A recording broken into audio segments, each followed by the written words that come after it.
नमस्कार दोस्तों, आपका बहुत बहुत स्वागत है आपके अपनी YouTube चैनल खाओ बनाओ किचन में। तो आज हम पूरन पोली बनाएंगे।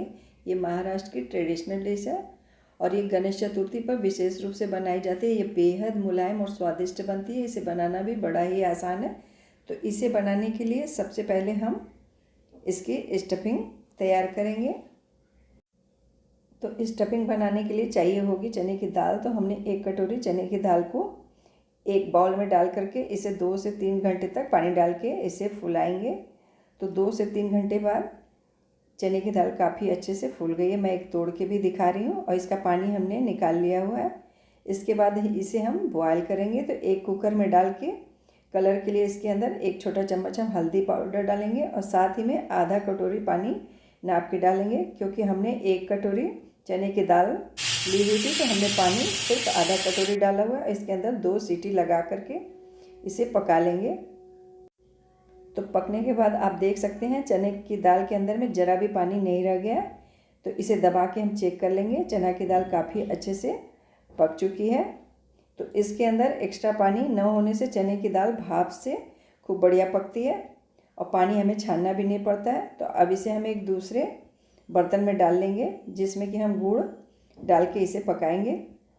तो हमने 50 ग्राम गुड़ लिया हुआ है। 100 ग्राम चने की दाल थी, तो 50 ग्राम गुड़ को हमने कद्दूकस करके गरम चने की दाल के अंदर में ही डाल करके इसे चलाते हुए पकाएंगे। आप देखेंगे कि गुड़ धीरे धीरे पिघलने लग गया है, चने की दाल थोड़ी थोड़ी ढीली होने लग गई है।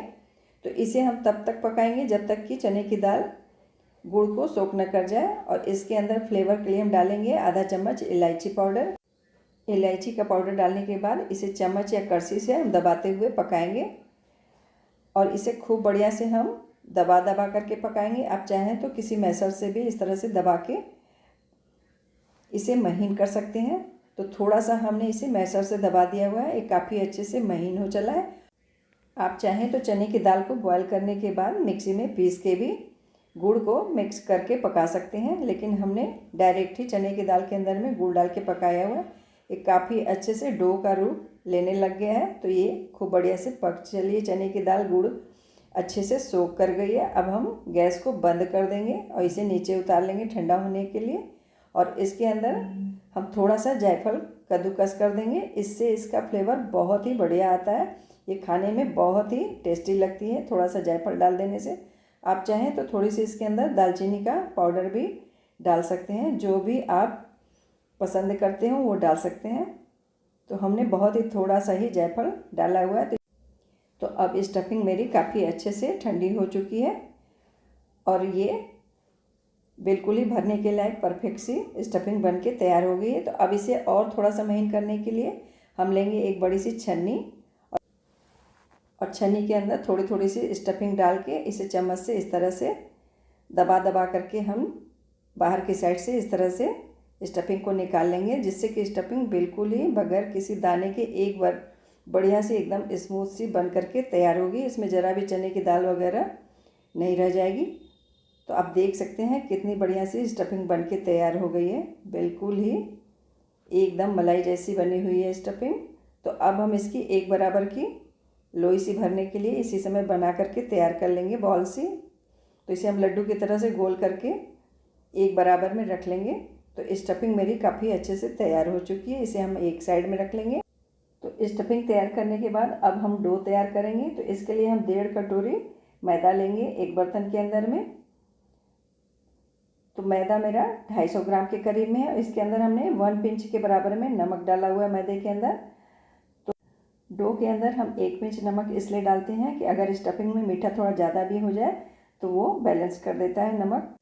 अब मैदे के अंदर हम डालेंगे 2 चम्मच देसी घी और इसे खूब बढ़िया से मिला लेंगे मैदे में और इसका एकदम सॉफ्ट वाला डो तैयार करेंगे मैदे का, थोड़ा थोड़ा पानी डाल करके। आप चाहें तो घी की जगह तेल भी डाल सकते हैं और आप चाहें तो डो में मैदे की जगह आटा का भी यूज कर सकते हैं। जो भी आपको पसंद हो, मैदा या आटा किसी चीज़ से भी इसका डो बना सकते हैं। तो आप देख सकते हैं कि इसका हमने बिल्कुल ही सॉफ्ट वाला डो तैयार किया हुआ है। और फिर थोड़ा थोड़ा घी डाल करके, घी या तेल डाल करके इसे हम खूब बढ़िया से आटे को तैयार करेंगे और आटे को हम 10 मिनट के लिए रेस्ट के लिए रख देंगे, जिससे कि खूब बढ़िया से सेट हो जाए। तो पूरन पोली बनाने के लिए उसका आटा जितना बढ़िया होगा मुलायम सा, उतनी ही बढ़िया पूरन पोली बनके तैयार होगी। तो आटे को 10 मिनट के लिए रेस्ट पे ज़रूर रखें, जिससे आटा खूब बढ़िया से सेट हो जाए। इसके बाद हम इसे चकले पर भी थोड़ा थोड़ा घी या तेल डाल करके खूब बढ़िया से मुलायम कर लेंगे। इसके बाद एक बराबर की हम इसकी बॉल बना लेंगे, जितनी बड़ी हमने की स्टफिंग की बॉल बनाई थी। और एक एक मैदे की लोई के अंदर में स्टफिंग को रख के फैला के इस तरह से हम उसका मुंह बंद करके तैयार कर लेंगे। तो सारी ही लोइयों को हम एक बार में ही स्टफिंग करके इस तरह से फैलाते हुए स्टफिंग कर लेंगे और तैयार करके हम एक बर्तन में रख लेंगे। उसके ऊपर हमने थोड़ा सा घी डाला हुआ है, जिससे कि इसकी लोई सूखने न पाए। और फिर चकले पर थोड़ा सा घी या तेल डाल के इसे हथेली से फैलाते हुए हम इसकी स्टफिंग को चारों ओर फैला लेंगे। तो इस स्टफिंग को अच्छे से दबा करके फैलाने के बाद इसे हम बेलन से बेल लेंगे। तो ये काफ़ी अच्छे से बड़ी हो गई है। इसके बाद हम इसे उठा करके नहीं बेलेंगे, नहीं तो ये फटने लग जाएगी। तो थोड़ी सी बड़ी होने के बाद हम क्या करेंगे कि चकले को घुमा करके बेलेंगे और इसे बिल्कुल ही पतली पतली ही बेलेंगे, इसे मोटी नहीं बेलेंगे। ये पूरन पोली एकदम पतली ही खाने में अच्छी लगती है, तो इसे हम एकदम पतली बेलेंगे। और इसके बाद हमने अपनी आंच पे तवा गरम किया हुआ है और इसके ऊपर इसे हम सेकने के लिए डाल देंगे। तब तक हम दूसरी भी पूरन पोली को बेल करके तैयार कर लेंगे। तो इस तरह से हम चकले पर स्टफिंग को हाथ से दबा करके फैला लेंगे। इसके बाद इसे हम बेलन से बेल लेंगे और आप देख सकते हैं कि हम चकले को घुमा करके ही बेलेंगे। तो तवे पर डाली हुई पूरन पोली एक साइड से पक चली है, तो अब इसे हम पलट लेंगे और इसे हम घुमा करके चारों ओर सेक लेंगे। तो अब इसके ऊपर दोनों साइड से ये चित्ती आने लग गई है, तो इसके ऊपर हम डालेंगे देसी घी। तो थोड़ा थोड़ा देसी घी 1 से 2 चम्मच डाल करके इसे चारों ओर हम फैला लेंगे घी को। और फिर ऊपर से भी घी डालेंगे, दोनों ही साइड हम अच्छे से घी लगा करके फैला लेंगे और इसमें गोल्डन चित्ती आने तक खूब बढ़िया से इसे सेकेंगे। इसे हम मीडियम टू हाई फ्लेम पे सेकेंगे। तो ये लीजिए मेरी एक परफेक्ट सी पूरन पोली बनके तैयार हो गई। इसी तरह से हम बाकी की भी बेलते जाएंगे और तैयार करते जाएंगे। तो मैं दूसरी भी सेक करके दिखा रही हूँ। ये बहुत ही जल्दी बनके तैयार होती है। तो इसे जब भी बेलें बहुत ही हल्के हाथ से बेलें, अगर आप ज़्यादा जोर लगा करके बेलेंगे तो ये फट जाएगी। और इसे पतला ही बेलें। अगर आपसे ये पतली न बेल रही हो तो आप चाहें तो इसके अंदर मैदे का डस्ट भी लगा सकते हैं। तो परफेक्ट सी पूरन पोली बनाने के लिए हमें 2-3 बातों का ही सिर्फ ध्यान रखना पड़ता है। जब भी स्टफिंग बनाएं, अगर पानी आप नाप के डालेंगे दाल के अंदर, तो दाल की स्टफिंग एकदम परफेक्ट सी बनेगी।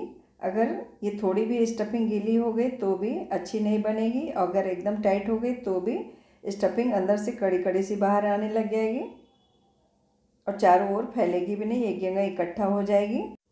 और इसका आटा एकदम नरम मुलायम होगा, तभी पूरन पोली एकदम सॉफ्ट सी बनके तैयार होगी। और इसे जब भी बेलें बिल्कुल ही हल्के हाथों से बेलें, और नहीं तो जैसे कि हम पापड़ बेलते हैं किसी पॉलीथीन के अंदर में रख के, प्लास्टिक की शीट के अंदर में रख करके लोई को बेलें तेल या घी लगा के, तब भी ये खूब बढ़िया से पतली पतली सी बेल के तैयार हो जाएगी।